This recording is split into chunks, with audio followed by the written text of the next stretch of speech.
আসসালামু আলাইকুম প্রিয় ভিউয়ার্স, ওয়াইল্ড মিনি জু বিডিতে আপনাদের আবারও স্বাগত। আশা করি সবাই ভালো আছেন। আজকে আমরা নিয়ে এসেছি বাংলাদেশের এক বিরল পাখি পাতি মার্গেঞ্জার নিয়ে। এই পাখি সম্পর্কে এমন কিছু রহস্য আছে যেগুলো হয়তো আপনারা জানেন না। তো চলুন ভিডিওটা শুরু করা যাক। এই ভিডিওতে আমরা জানব পাতি মার্গেঞ্জার কি খায়, কোথায় বাস করে এবং কেন এরা এত বিরল। তিস্তার বুকে বিরল পাখি পাতি মার্গেঞ্জার, অজানা রহস্যের উন্মোচন। পাতি মার্গেঞ্জার এই নামটি শুনলেই অনেকের মনে উদ্বেগ জাগে। এই বিরল পাখিটি বাংলাদেশের তিস্তা নদীর মতো সুন্দর পরিবেশে দেখা গেলেও এর সম্পর্কে আমাদের জানা তথ্য খুবই সীমিত। পাতি মার্গেঞ্জার কি খায়? পাতি মার্গেঞ্জার মূলত মাছ খেয়ে জীবন ধারণ করে।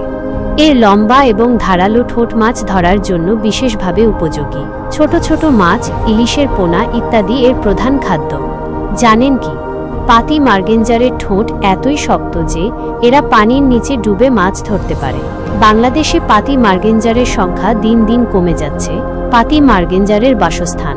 পাতি মার্গেঞ্জার সাধারণত পরিষ্কার এবং ঠান্ডা জলের নদী, হ্রদ বা জলাশয়ে বাস করে। তিস্তার পরিষ্কার জল এবং প্রাকৃতিক পরিবেশ এই পাখির জন্য একটি আদর্শ বাসস্থান।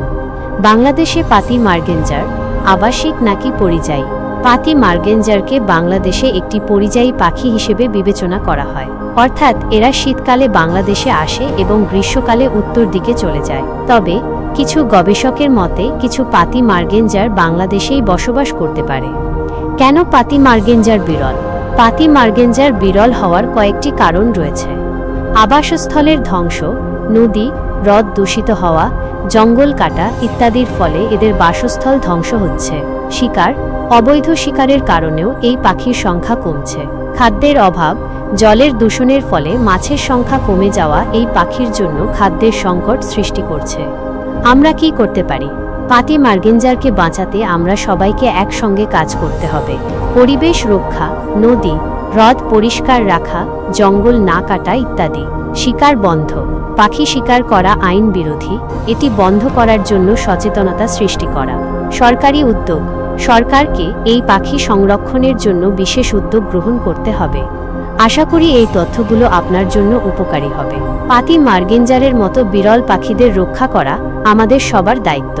আরও অজানা রহস্য জানতে আমার চ্যানেলটি সাবস্ক্রাইব করে বেল আইকনটি ক্লিক করে রাখুন।